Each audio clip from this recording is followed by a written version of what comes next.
তো হ্যালো বন্ধুরা, তো আশা করি সবাই ভালো আছো। তো এখানে আমরা আজকে একটা নতুন কাহিনী নিয়ে এসেছি, যেটার মধ্যে আমরা জানতে পারবো যে আমরা ছোটোবেলা থাকতে যে আমরা মা বাবা বলতো যে বাইরের অন্য কোনো অচেনা মানুষ যদি কিছু দেয় আমাদেরকে খাওয়ার জন্য, সেটা না খেতে কেন বলতো বা কী কারণে বলতো, সেই কাহিনীটা আপনারা জানতে পারবেন।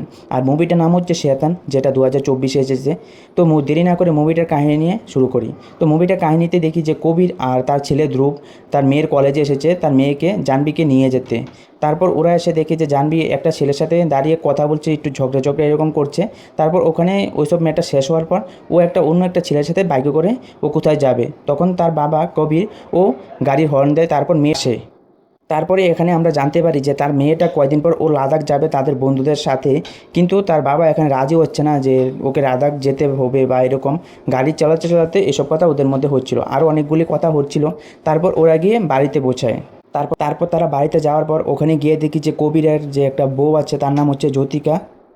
তারপর জানবি তার মা বাবা দুজনকে বলে যে ও লাদাখ যেতে চায় ওকে যেতে দেওয়ার জন্য, কিন্তু কবির তবুও মানা করে। তারপর ও অনেক কিছু বলার পর যে জানবি অনেক কিছু তাদেরকে বলেছে, তারপর ওরা রাজি হয়ে যায় যে ঠিক আছে যেতে পারবি। কিন্তু এখানে কবিরের অনেক কিছু শর্ত ছিল, যে ও যাওয়ার সাথে সাথে ওখান থেকে লাইভ লোকেশন সেন্ড করতে হবে। তারপর যে তার সাথে সাথে কোন বন্ধুরা যাচ্ছে তাদের সবগুলি নাম্বার ওকে দিতে হবে, মানে কবিরকে সবগুলি নাম্বার দিতে হবে। কারণ এখানে কবির এসব কিছু করছিল কারণ ও তার মেয়েকে খুব ভালোবাসে। তারপর এখান থেকে ওরা লাদাখ যাওয়ার, যে জাহ্নবী লাদাখ যাবে ও অনেক দিন দেরি আছে।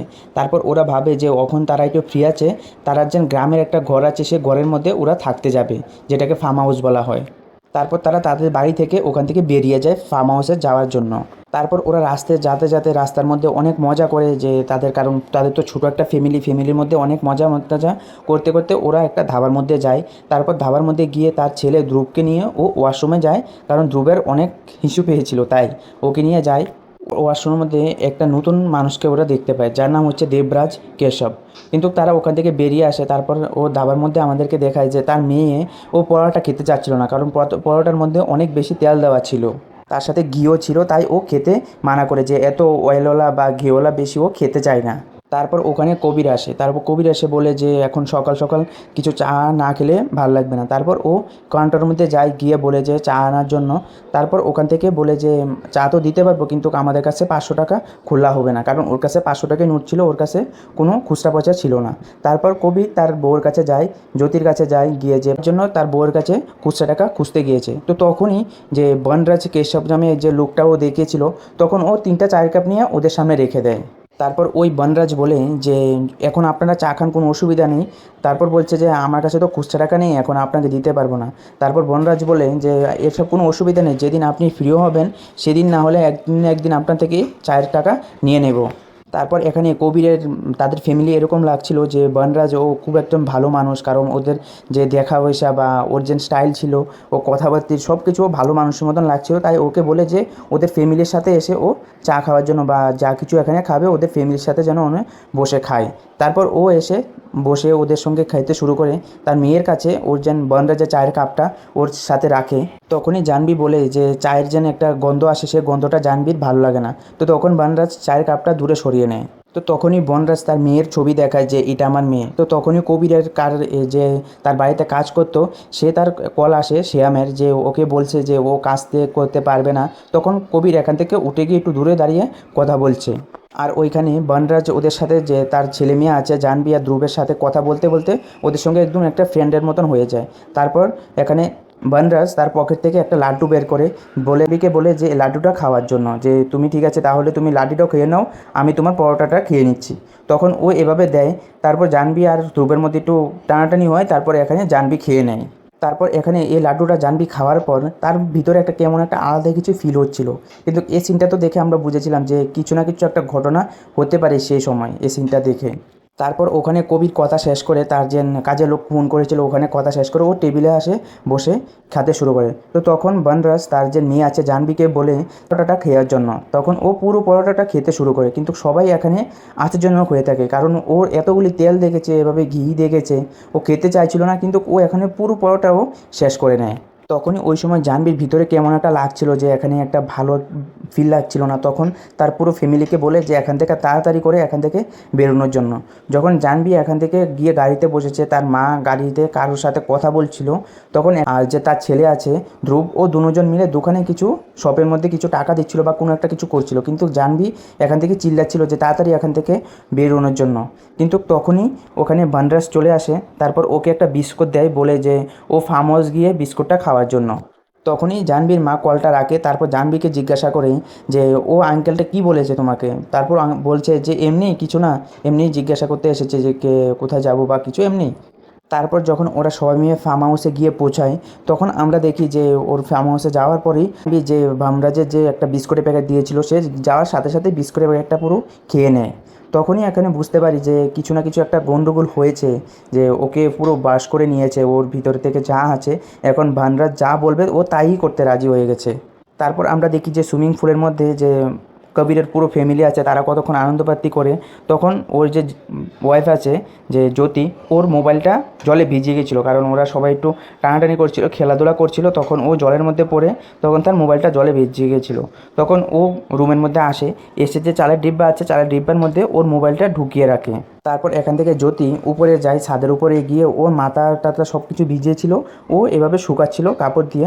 তারপর হঠাৎ করে দেখে যে ওদের গেটের সামনে ভানরাজ দাঁড়িয়ে আছে, কিন্তু তা ওরকমভাবে দেখে জ্যোতির মনের মধ্যে অনেক কিছু হচ্ছিল, কারণ এ একটা ভয়ানক জিনিস, কারণ ওকে ওখানে দেখেছিল, ও হঠাৎ করে এখানে কী জন্য চলে আসলো বা কোন কারণে চলে আসলো, সেটাও তো অনেক বড় জিনিস। তারপর এখান থেকে জ্যোতি গিয়ে কবিরকে সব কথা বলে যে এরকম এরকম যে ফার্ম হাউসের জন্য একজন যে লোকের সাথে দেখা হয়েছিল, সেই লোকটা ও আস্তে আস্তে আমাদের ফার্ম হাউসে চলে এসেছে।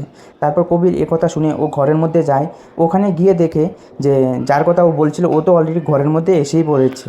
তখন জাহ্নবী গিয়ে বলে যে বাবা আমাকে ও বলেছিল যে ওকে ঘরে ঢোকানোর জন্য, তাই আমি গিয়ে গেটটা খুলে দিয়েছিলাম, ভালো করেছি তো। তারপর ওখানে কি বলবে, ওরা বলেছে ঠিক আছে। তখন বানরাজ বলে যে আমি আমার মেয়ের সাথে কথা বলার জন্য আমার মোবাইলের চার্জারটা নষ্ট হয়ে গেছে, মোবাইলের চার্জ নেই, তাই এখানে ভাবছি যে আপনার ঘরে চার্জ দিয়ে আমি চলে যাব। আর আপনি তো বলেছিলেন যে চায়ের টাকাটা আপনি দিবেন, এখানেও হয়ে যাবে যে আপনার ঘরে আমি চাও খেয়ে নেব। তারপরে কবির এসে মোবাইল দেয় আর ওকে চার্জার দেয়, যে তার মেয়ের সাথে কথা বলার জন্য, কারণ তার মেয়ের সাথে তো ও কথা বলছিল না। তারপর বলে যে জ্যোতিকে বলে যে ওকে চা করে দেওয়ার জন্য। তারপর জ্যোতি ওকে চা করে দিয়ে ও আবার কবিরের কাছে চলে যায় উপরে। তখনই আমরা দেখি যে বানরাজ যেভাবে এসেছিল, কিন্তু এখানে এসে তার কথা বলার স্টাইল, সব কিছু যে বসার স্টাইল, সব কিছু চেঞ্জ হয়ে যায়।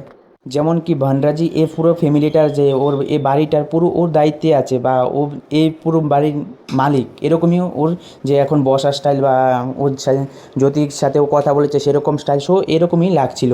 কিন্তু তারপরে জ্যোতি উপরে গিয়ে কবিরকে বলে যে ওকে এখান থেকে তাড়াতাড়ি বের করার জন্য। তখন কবির বলে যে আর কিছুক্ষণের তো ব্যাপার, ওর মোবাইলটা চার্জ হলে তো ও এখান থেকে বেরিয়ে যাবে। কিন্তু তার পিছন দিয়ে তার যে মেয়ে আছে জাহ্নবী, সে নিচে চলে যায় যেখানে বানরাজ বসে আছে। তারপর গিয়ে ও ওর কাছে গিয়ে বসে, যে বানরাজের কাছে গিয়ে বসে, তখন বানরাজ ওকে বলে, জাহ্নবীকে বলে যে তোমার জীবনে যা কিছু আছে, যে তুমি কিছু করবে বা এরকম কিছু, তুমি সব কিছু আমাকে বলে দাও। তারপর জাহ্নবী ওকে সব কথা বলতে শুরু করে, যে তার বয়ফ্রেন্ডের নাম বিমান। আরে ভাই, আমার নামের সাথে মিলে গেল। তার বয়ফ্রেন্ডের নাম বিমান, যে ও তার বয়ফ্রেন্ডের সাথে ও লাদাখ ঘুরতে যাবে, ও সব কিছু বলতে শুরু করে দেয়। এখনই বানরাজ জাহ্নবীকে বলে যে তোকে তো আমার সাথে যেতে হবে। ওই সময় জাহ্নবীর চেহারাজের এক্সপ্রেশনে তখন লাগছিল যে ও সব কিছু বানরাজের মতনই ওর কন্ট্রোলে পুরো চলে আসছিল। তখনই জাহ্নবী যখন বলবে যে ঠিক আছে আমি যাব, তো তখনই ধ্রুব এসেছেন তার ভাই, তখন তাকে একটা ফুটবল দিয়ে মারে যে তার সাথে খেলার জন্য। বানরাজ তাকে জাহ্নবীকে বলে যে যাও তোমার ভাইয়ের সাথে আজকে এরম খেলার খেলো যে ও কোনো সময় যাতে আর খেলতেই না চায় তোমার সাথে। তারপরে সিনে আমরা দেখি যে জাহ্নবী তার ভাইকে যে ঝুলনার মধ্যে করে ও খুব স্পিডে স্পিডে ঘোরাচ্ছে, আর ঝুলনার উপরে উঠেও দাঁড়িয়ে তার ভাইকে নিচে বসিয়ে ও খুব স্পিডে ঝুলনাটা ধুলাচ্ছে। তারপর ওখানে ধ্রুব খুব চিল্লায়, কারণ ওর তো ভয় লাগছে যে যে স্পিডে স্পিডে ও ধুলাচ্ছে। তখন তার মা আর তার বাবা যে কবির আর যে তার বউ জ্যোতি, ও দৌড়ে আসে, কিন্তু ও বারবার বলছে যে জাহ্নবীকে বলছে যে স্টপ করার জন্য, কিন্তু ও স্টপ করছে না।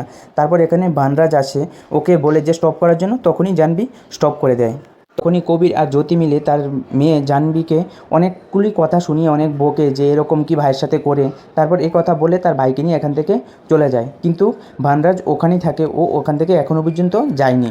কারণ হচ্ছে বাইরে খুব বৃষ্টি হচ্ছিল, তাই ও এখান থেকে বানরাজ যায়নি। তারপরে দেখতে পারি যে রাত্রিবেলায় ওরা বসে সবাই যখন খাচ্ছিল, তখন বানরাজ তার ফ্যামিলির অনেকগুলি কথার মধ্যে দিয়ে ও ওর মতন কথা বলতে শুরু করে। তখন এখানে কবির বলে যে এখন ভাই এখানে আমাদের ফ্যামিলির ম্যাটারের মধ্যে এখানে আপনাকে কিছু বলতে হবে না। কবির বলে যে তুমি আমার ফ্যামিলির সামনে কিছু বলো না, কারণ তুমি আমার ফ্যামিলি নিয়ে তুমি কিছুই জানো না। তখন ভানরাজ বলে যে তোমার মেয়ে জানবীর ওর বয়ফ্রেন্ড আছে, বয়ফ্রেন্ডের নাম ভিভান। ওর বয়ফ্রেন্ডের সাথে ও বাইরে ঘুরতে যাবে লাদাখের মধ্যে। মানে মেয়েকে তো খুব ভালোভাবে এখানে কোনো কিছু ছাড় দিয়ে রেখেছো, যেভাবে দিয়ে রেখেছো পুরোপুরি ছাড় দিয়ে রেখেছো, কোনো রকমের মেয়ের উপর কোনো কন্ট্রোল নেই। তারপর এসব কথা শুনে কবিরের এখানে ভাল লাগেনি। তারপর জাহ্নবীকে ও অনেক কথা বলে, তারপর বলে যে ওকে কেন এসব কথা বলেছে। তারপর জাহ্নবী বলে যে জানি না বাবা, আমার এরকম ফিল হয় যে ও আমাকে যাই জিজ্ঞাসা করে আঙ্কেল সবই আমার বলতে ইচ্ছে করে, তাই আমাকে জিজ্ঞাসা করেছিল, আমি তাই সব কিছু ওকে বলে দিয়েছি। বানরাজ জাহ্নবীকে বলে যে তোমার বয়ফ্রেন্ড বিবানকে এখনই কল করো, এখনই কল করে তাকে বলো যে তার সাথে লাদাখ তুমি যাবে না আর তার সাথে আজকে থেকে ব্রেকআপ করেছো, এরকম বলে তার মোবাইল নাম্বার তুমি ব্লক করে দাও। তারপর এসব কথা বলার সাথে সাথেই জাহ্নবী সেরকমই করতে লাগে যে তার বয়ফ্রেন্ডকে কল করে বলে যে ও যাবে না, তারপর ওর নাম্বারকে ব্লক করে দেয়। এই সিনটা তো দেখে এরকম লাগছিল যে জাহ্নবী যেন তার পুরো কন্ট্রোলে, যে বানরাজের পুরো কন্ট্রোলের মধ্যে চলে এসেছে। তারপর এসব কথা শোনার পর কবির যে বানরাজ এসেছিল বনরাজকে টেনে ঘর থেকে বের করতে শুরু করে। তো তখন বানরাজ জাহ্নবীকে বলে যে তোমার বাবাকে না নিয়ে যেতে। তখন সেই জাহ্নবী ওর বাবার সামনে দাঁড়িয়ে যায় যে এখানে বানরাজ আঙ্কেল আজকে এখান থেকে কোথাও ও যাবে না। কবির আর জ্যোতি এসব দেখে তারা বুঝে নিয়েছিল যে তার মেয়ের উপর সে ভানরাজ কালা জাদু করেছে। তারপর এখান থেকে গিয়ে ভানরাজ সোফার মধ্যে গিয়ে বসে যায়। তারপর ও জাহ্নবীকে বলে যে তুমি একবার সোফার মধ্যে বসো, একবার উঠো। তো তখন জাহ্নবী এরকমই করতে শুরু করে। তারপর জাহ্নবীকে বলে যে ছোট বাচ্চাদের মতন কান্না করতে। তারপর বলে মজা হচ্ছে না, আর একটু ভালো করে কান্না করতে। তারপর ও জোরে জোরে করে কান্না শুরু করতে করে। তখন কবির আর কবিরের যে বউ আছে তারা দেখে, এসব দেখে ওরা খুব ভয় পাচ্ছিল। তারপরে ভানরাজ বলে যে কিছু মজা আসছে না, তাহলে মজার জন্য কি করা যায়। তারপর জাহ্নবীকে বলে যে তোমরা যে সুইমিং পুল আছে, সুইমিং পুলে গিয়ে ততক্ষণ ডুবে থাকো যতক্ষণ অবধি আমি না বলবো। তো তখন এসব কবিরের সামনে হচ্ছিল। তখন কবির বুঝেছে যে ওর মেয়েকে মারার জন্য ওর প্ল্যান হচ্ছে। তখনই ওকে এখানে টেনে রাখে, যে কবির আর কবিরের বউ মিলে ওখানে টেনে রাখে, কিন্তু ও যাওয়ার জন্য চিল্লাফাল্লা শুরু করে দেয়। তারপর এসব দেখে ভানরাজ খুব মনে মনে আর জোরে জোরে চিল্লিয়ে হাসে। তারপর বলে যে জাহ্নবীকে বলে যে যেতে হবে না, দাঁড়াও। তারপর বলে যে তাদের ঘরের মধ্যে যতগুলি ফোন আছে, তারপর জাহ্নবীকে বলে সবগুলি ফোন ভেঙে দিতে আর টেলিফোন নাম্বার সব কিছু ও কেটে দিতে, যাতে ও ফ্যামিলি যাতে কারোর সাথে যাতে সম্পর্ক না করতে পারে। আর ভানরাজ জাহ্নবীকে বলে যে যা তোদের কিচেন রুম থেকে চায়ের পাত্তা নিয়ে আয়। তারপর জ্যোতিকে বলে যে ভাবি যে আগে তো জাহ্নবী বলছিল যে ও চা খায় না, চা ওর গন্ধও সহ্য করতে পারে না, ও এখন দেখবেন কীভাবে চা পাতে খায়। তারপর ওকে বলে যে চা পাতা খেতে। তারপর ওই যখন এসব দেখছিল তখন গিয়ে ওর মেয়েকে এসব বদ্ধ করার জন্য বলে। তো তখন বানরাজ বলে যে তোমার বাবাকে একটা জোরে থাপড় মারে দাও। তখন ও থাপড় মেরে দেয়। তারপর এখানেও ভানরাজ জোরে জোরে হাসতে শুরু করে। তারপর এখানে সিন চেঞ্জ হয় যে আমরা দেখি যে জাহ্নবী যে ভানরাজ আছে, ভানরাজের পাও টিপছে। তখন ভানরাজ বলছে যে তোমার এ মেয়েকে আমাকে দান করে দাও, যে আর কখনো ও মেয়েকে চাইবে না বা এরকম বলে পুরো কন্যাদান করে দাও আমাকে। তখন বলে যে তার মেয়েকে দান করে দিতে, সেটা তো বলেছে। তারপর এখানে ও রাজি হচ্ছিল না। কবির আর জ্যোতি এখানে বলছে যে এটা কোনো সময় হবে না। তখন ধ্রুব নিচে আসছিল, যে তাদের ভাই, যে জাহ্নবীর ভাই ছিল, তো ও নিচে আসছিল। তো তখন এসব দেখছিল যে জাহ্নবী পিছন দিকে ফিরে দেখছিল। তো তখন রাজ ওকে লাথি ফেলে নিচে ফেলে দেন। তো এসব কবির দেখে ওর মনে অনেক রাগ হচ্ছিল। তো তারপর এসে ভানরাজকে কবির মারতে শুরু করে। ভানরাজ চিল্লিয়ে বলে যে তার ভাইকে ও একদমই মেরে দিতে, যে মাথা ফাটিয়ে দিতে। তারপর জাহ্নবী যাকে এরকমই করে যে তার ভাইকে ধরে, যে সিঁড়ি আছে সিঁড়ির মধ্যে একবারই মারে, তার ভাইয়ের মাথা ফেটে যায়। তখনই বাড়ির মধ্যে ঘন্টা বাজে যে তাদের ফার্ম হাউসের মধ্যে কেউ আসছে, যে পুলিশ। তারপর দেখে যে পুলিশ এসেছে তাদের ফার্ম হাউসের মধ্যে। তারপর পুলিশ এসে অনেকক্ষণ বেল বাজায়, কিন্তু কেউ দরজা খুলতে যায়নি। তারপর আস্তে আস্তে করে পুলিশ ঘরের ভিতরে আসে। তো তখন এসে দেখে সবাই মিলে বসে টিভি দেখছে, কিন্তু তার মেয়ে আর যে তার ছেলে এখানে নেই। কিন্তু এখানে কবির এরকম একটা এক্সপ্রেশন দিচ্ছে যে তাদের ফ্যামিলি খুব ভালোভাবে চলছে, এরকম কোনো কিছুর মধ্যে নেই। তারপর ওখানে পুলিশ বলে যে জ্যোতি নামে একটা মোবাইল নাম্বার অনেকবার কল এসেছিলো, যখন কলটা রিটার্ন করা হচ্ছে কিন্তু কেউ কলটা উঠাচ্ছে না, তারপর বারবারই কলটা কেটে যাচ্ছে। তারপর জ্যোতি বলে যে হয়তো পারে আমার যে ছেলে আছে, ছেলে এই কাজটা করেছে, হতে পারে আপনাকে ভুলবশত কল করে ফেলেছে। তারপর আমরা দেখি যে জ্যোতিকে কিচেন রুমে যেতে। তারপরে সিনে আমরা দেখি যে জাহ্নবী যে গ্যাস সিলিন্ডার আছে, গ্যাস সিলিন্ডার খুলে সে গ্যাস সিলিন্ডার উপরে বসে আছে আর হাতের মধ্যে মেজার দিশালাই নিয়ে বসে আছে। তারপর তাড়াতাড়ি করে জাহ্নবী ওখান থেকে মোবাইলটা নিয়ে এসে পুলিশের সামনে ও দিয়ে দেয়। তারপর বলে যে হয়তো ওর ছেলেই এই কাজটা করেছে।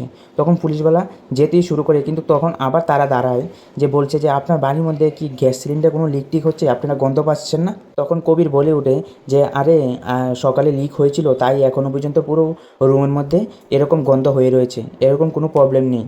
তারপর এখান থেকে পুলিশওয়ালা চলে যায়। তো তখনই কবির ভানরাজকে বলে যে তোমার যা কিছু লাগবে সব কিছু আমি দিতে রাজি আছি, কিন্তু তবে তুমি আমার ফ্যামিলিকে ছেড়ে দাও। তখন ভানরাজ বলে যে ঘরের মধ্যে যা কিছু আছে সব কিছু নিয়ে আসো। তো তখন কবির গিয়ে যে টাকা পয়সা গয়না সব কিছু নিয়ে আসে। তারপর ভানরাজ এখান থেকে উঠে তারপর কবির আর তার ফ্যামিলিকে বলে যে এখানে আমি এত কষ্ট দেওয়ার জন্য সরি। তারপর সে এইসব কথা বলে এখান থেকে উঠে চলে যায় বাইরের দিকে।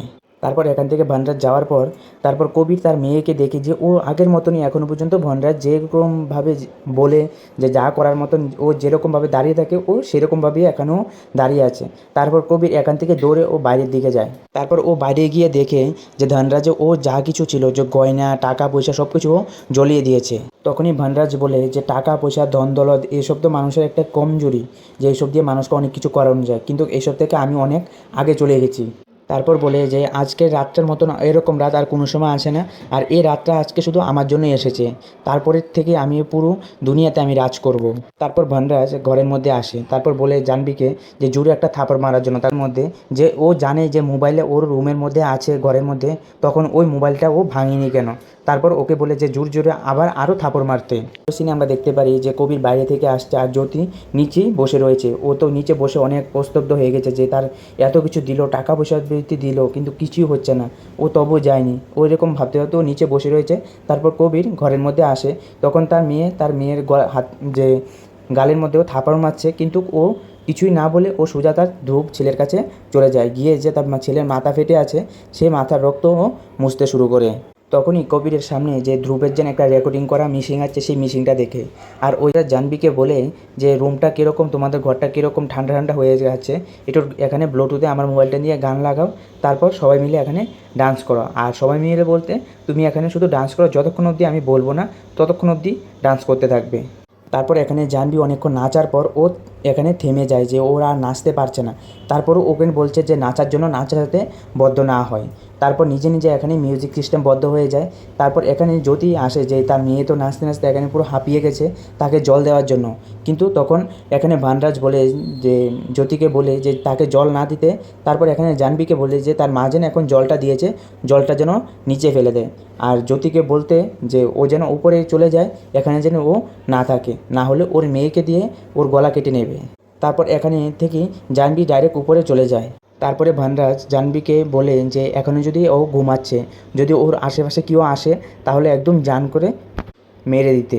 তারপর উপরে গিয়ে জ্যোতি কবিরকে বলে যে ওর মেয়েকে এখান থেকে নিয়ে চলে যাবে। তারপর কবির বলে যে ও নিয়ে যেতেই দেবে না। তারপর উপর থেকে কবির নিচে নিচে সিঁড়ি দিয়ে আস্তে আস্তে আসছিল, কিন্তু এখানে দেখে যে ও যে ভানরাজ আছে, ভানরাজ ঘুমাচ্ছে আর ওর মেয়ে দাঁড়িয়ে দাঁড়িয়ে ওকে পাহারা দিচ্ছে যে কেউ আসে কি না। তারপর ও মেয়েকে রিকোয়েস্ট করে যে কিছু সাউন্ড না করতে বা কিছু। তারপর ও ধীরে ধীরে নিচে আসতে থাকে। তো তখন দেখে যে তার মেয়ে শি করে দিয়েছে। তখন এসব যে কবির দেখছিল, কবিরের মনে অনেক কিছু হচ্ছিল যে তার মেয়ের উপর কতটুকু অত্যাচার হচ্ছে। তারপর এখান থেকে এসব দেখে কবির এখান থেকে চলে যায়। তারপর গিয়ে তার জ্যোতিকে এসব কথা বলে। তারপর ওর উপর থেকে জ্যোতি আসে, তারপর ভানরাজকে বলে যে তার মেয়েকে ওয়াশরুম যেতে হবে, ওয়াশরুম গেলেও ড্রেসটা চেঞ্জ করে আবার মেয়েকে এখানে নিয়ে আসবে। কিন্তু ভানরাজ এখানে ডাইরেক্ট মানা করে যে ওকে যেতে দেবে না। আর তার যে মেয়ে আছে জাহ্নবীকে বলে যে এখানেই পুরো ড্রেস চেঞ্জ করে নিতে, বলে যে এখানে শ্যুটটা যে পরানো আছে সেই একশোটা খুলে নিতে। তারপর এখানে জাহ্নবী সেম টু সেম ওই রকমই করে। তারপর এখান থেকে জ্যোতি এসব দেখে দৌড়ে গিয়ে উপর থেকে ট্যাক্সুট নিয়ে এসে ওকে পরিয়ে দেয়। কিন্তু ওই জাহ্নবী ও ভিতর থেকে অনেক লড়ে গেছে, যে অনেক ওর মন টন অনেক ভেঙে গেছে, ও কান্না করতে শুরু করে দেয়। আর ওখানে জ্যোতির মন আর সামলাচ্ছিল না, তখন গিয়ে যে ভানরাজ ওখানে ঘুমাচ্ছিল ওকে চাকু দিয়ে মারতে শুরু করে। তারপরে আমরা দেখি যে কবির উপর থেকে বেয়ে নিচে আসছে, যে তার ওখান দিয়ে মনে হয় ডুববে। তারপর ও দেখছে উপর থেকে যে তার মেয়ে যে ওইরকমভাবে দাঁড়িয়ে আছে, আর এখানে জ্যোতি আর ভানরাজের মধ্যে লড়াই চলছে। ওখানে যদি ও না ঢুকে তাহলে এখানে জ্যোতিকেও মেরে ফেলবে। তো কবির এসে তার মেয়েকে ও টান দিয়ে ধরে রাখে, যেন ওর মার কাছে ও না যেতে পারে। এ সময় জাহ্নবী যে তার বাবা আছে, তার বাবার রানের মধ্যে ও চাকু মেরে দেয়। তারপর ও টেনে নিয়ে জাহ্নবীকে পিছন দিয়ে ও বেঁধে রাখে। তখনই এখানে বেঁধে তারপর এখানে যে ভানরাজ আছে, ভানরাজকে এখানে কবিরও মারতে শুরু করে যে তার মেয়েকে এখান থেকে আজাদ করতে, তার মেয়ের উপর ও এরকম কেন করেছে। তখনই ভানরাজ জাহ্নবীকে বলে যে তুমি যতক্ষণ অবধি মারা যাবে না ততক্ষণ অবধি হাসতে শুরু করো। তারপর এই হাসি দেখে তার বাবার যে কবির আছে, কবিরের আর মাথা ব্যথা শুরু হয়ে গেছে, ও কিছুই করার মতো ওর কাছে ছিল না। তারপর ভানরাজ বলে যে তুমি তোমার মেয়েকে আজাদ করে দাও, তখনই আমি এসব ছেড়ে চলে যাব। তারপর ভানরাজ এখানে বলে যে হতে পারে তোমার যে ছেলে আছে ধ্রুব, ধ্রুবের মাথায় অনেক কষ্ট হচ্ছে না, তারপরে চলো তো একে পুরো দুনিয়া থেকে মুক্তি করে দেয়। তখনই জাহ্নবীকে বলে যে ওর ভাইকে গিয়ে ও মারতে। তো তখন কবির আর জ্যোতি গিয়ে তাকে যে তাদের স্টোর রুম আছে, স্টোর রুমে গিয়ে ওকে টেনে বসায়। তখন ওই জাহ্নবী হঠাৎ করে ভালো হয়ে যায়, তার বাবা মাকে বলছে যে আমি জানি না ওর কথা মতো আমি কেন চলছি, ওর কথা মতো না চললে আমার কীরকম জিনিস লাগে, তাই ওর কথা মতন আমি চলছি। তো হঠাৎ করে ও একথা বলতে বলতে বাইরের দিকে আসে, তারপর তার বাবা মার দরজাটা ও লাগিয়ে দেয়। তারপর ও ধ্রুবকে টুকাতে শুরু করে যে ধ্রুব কোথায় আছে, ধ্রুবকে ও মারার জন্য। তারপর এখানে জাহ্নবী পুরো রুমের মধ্যে ঢুকানোর পর ধ্রুবকে কোথাও পাচ্ছিল না। তারপর ও টেরিসের মধ্যে যায়, ছাদের উপরে গিয়ে ওর যে ছাদের দরজা আছে দরজাটাকে ও হাতুড়া দিয়ে মারতে শুরু করে। তখনই ধ্রুব এখান থেকে চিল্লাতে শুরু করে মাম্মি মাম্মি বলে। তারপর ধ্রুব যখন ওর যে জলের ট্যাঙ্কি আছে, জলের ট্যাঙ্কির উপরে উঠবে, তখনই এখানে জাহ্নবী উঠে গিয়ে ওকে মারতে শুরু করে। তখনই এখান থেকে কবির আর জ্যোতি যে তাদের ঘরটা লক করা ছিল, লকটা খুলে যায়। তখন তারা দুজন বাইরে দৌড়ে আসে। তো এখানে যখনই কবির যাবে যে ওর ছেলেকেও বাঁচাতে, তখন এখানে জাহ্নবী তার বাবার হাতের মধ্যেও চাকু মেরে দেয়। তারপর এখান থেকে কবি দৌড়ে গিয়ে যেখান থেকে ছাদেও বাইরে ফেলবে সেখানে দৌড়ে যায়, কিন্তু ও যাওয়ার আগেই তার ভাইকে নিচে ফেলে দেয়। তো তখন হঠাৎ করে তাদের মনে হয় যে ওর ছেলে আর নেই, ওর ছেলে মারা গেছে। তারা এখানে নিস্তব্ধ হয়ে যায়। তখনই এখানে ভানরাজ আসে, যে বলে যে তার মেয়েকে দান করে দিতে, এখন কি দান করবে?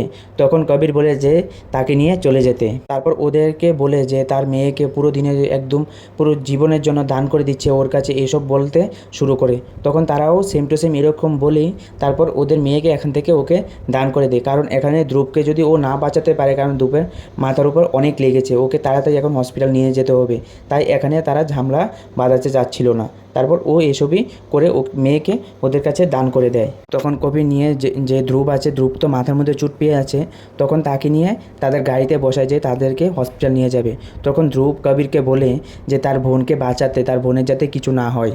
তারপরে আমরা দেখি যে কবির তার হাতের মধ্যে তো চাকু লাগানো আছে, চাকুর মধ্যে একটা রুমাল বেঁধে তার মেয়েকে ও সাইকেল নিয়ে বেরিয়ে যায় যে মেয়েকে এখানে খোঁজার জন্য। তারপরে আমরা দেখি যে কবির যে তাদের গার্ড ছিল, গার্ডের বাড়িতে যায়। তারপর বাড়িতে গিয়ে গার্ডের মোবাইলটা নিয়ে আসে। তখনই আমরা দেখি যে ও যেন উপর দিয়ে চলে আসছিল, তো তখন আসার সাথে সাথে যে এখানে ভানরাজের মোবাইলটা ছিল, মোবাইলের সাথে ওর মোবাইলটার লোকেশন কানেক্ট করে নিয়েছিল। তারপর আমাদেরকে ভানরাজকে দেখায় যে ও জঙ্গলে যেন ওর মেয়েকে নিয়ে গেছে, সেখানে আরও অনেক মেয়ে ছিল, প্রচুর মেয়ে এখানে দেখা যাচ্ছে। তারপরে ভানরাজকে আমরা দেখি যে তারপর তো ভানরাজ সবাইকে নিয়ে ওখানে যায়, যেখানে পুরো জঙ্গলের মধ্যে এক জায়গার মধ্যে যজ্ঞ হচ্ছে, সেখানে সবাইকে এখানে মানে ওরা সব আগুনের মধ্যে পড়ে যাবে। তারপর ভানরাজ অনেক বড় এক মহান যে যোগ্যতা হয়ে যাবে। তারপর এখানে গিয়ে দেখি যে ভানরাজ উপরে যায়, তারপর ওর পুরো ড্রেসেতে আসে।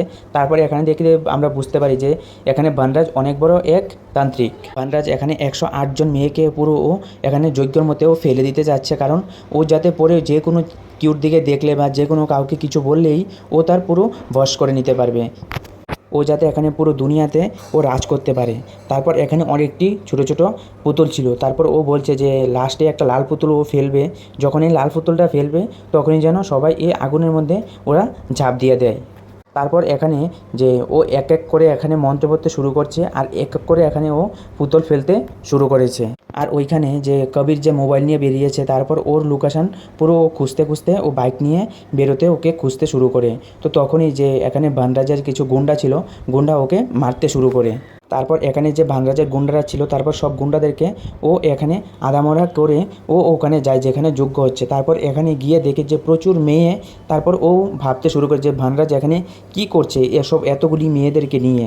তারপরে ও এখানে দাঁড়িয়ে দাঁড়িয়ে ভাবছে। তারপর এখানে যে ভানরাজের যে গুন্ডারা ছিল, গুন্ডারা এসে এখানে পিছন দিয়ে ওকে মারে।